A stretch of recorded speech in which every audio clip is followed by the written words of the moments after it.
It's the beginning of the end of the German automotive industry. Now, will the German automotive industry be completely killed off? No, but most of it will.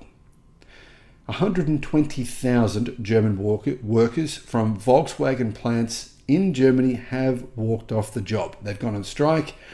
And what does this mean? What does this mean for the Volkswagen Group? What does this mean for Germany? Well, the German ministers know what this means. They are panicking. They are thinking to themselves, what the hell are we going to do? Now, keep in mind that German car manufacturers have basically begged the European Union not to tax Chinese vehicles because they know that their sales of their vehicles in China are more important than their sales in Europe. And yet all of that fell on deaf ears. Herbert Diess, the former CEO of the Volkswagen Group, he said the company had to make changes, right? The company had to reduce costs drastically. It had to make more electric cars. It had to streamline its production processes. It needed to use Tesla-like gigacasting and structural battery packs. And guess what? He was fired. Now the business is in chaos. Chaos that I think people don't really fully understand. Hello, my friends. Welcome to the channel. I'm Sam Evans. You're watching The Electric Viking. Germany, the economy depends on the automotive industry. For every direct job in the automotive industry, for example, for every one person Tesla employs, an additional 10 people are employed throughout Germany. That's the average number worldwide for the automotive industry. But Germany's automotive industry and therefore its economy are in crisis. Make no mistake about it. Workers at 9 Volkswagen plants, 9 factories, and also component plants across Germany, 120,000 of them started strikes on Monday, bringing assembly lines to a halt as labor and management clash over the future of the carmaker's German operations. What does this do? Does this make vehicles cheaper to manufacture, or does it make them more expensive?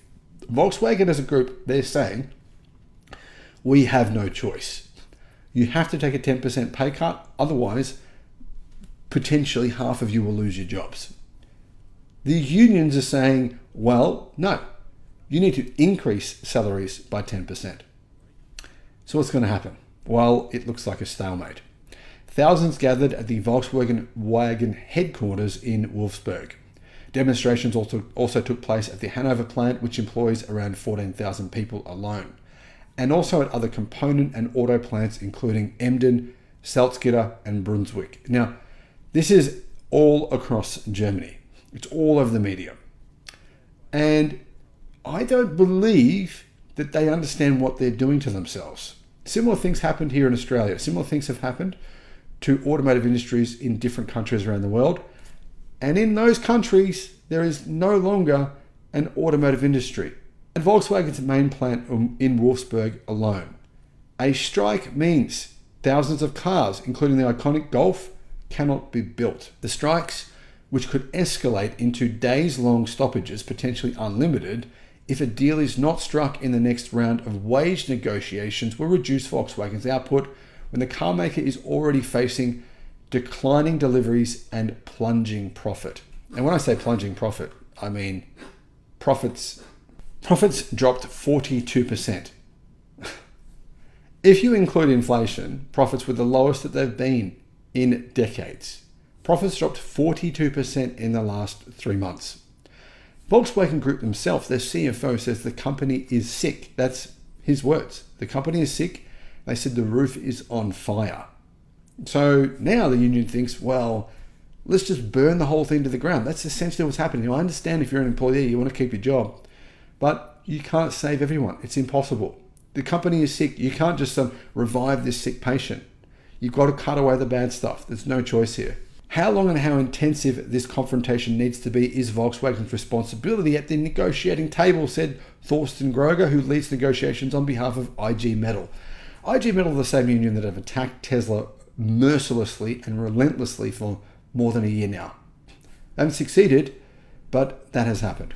And I don't believe IG Metall are going to capitulate. These guys, they are probably even more hardcore than the UAW in North America. Daniela Cavallo, head of Volkswagen's Works Council, reiterated that Volkswagen's biggest shareholders, which apart from Lower Saxony include a holding firm controlled by Porsche and the Piech families, may also have to make sacrifices with regard to the annual dividend.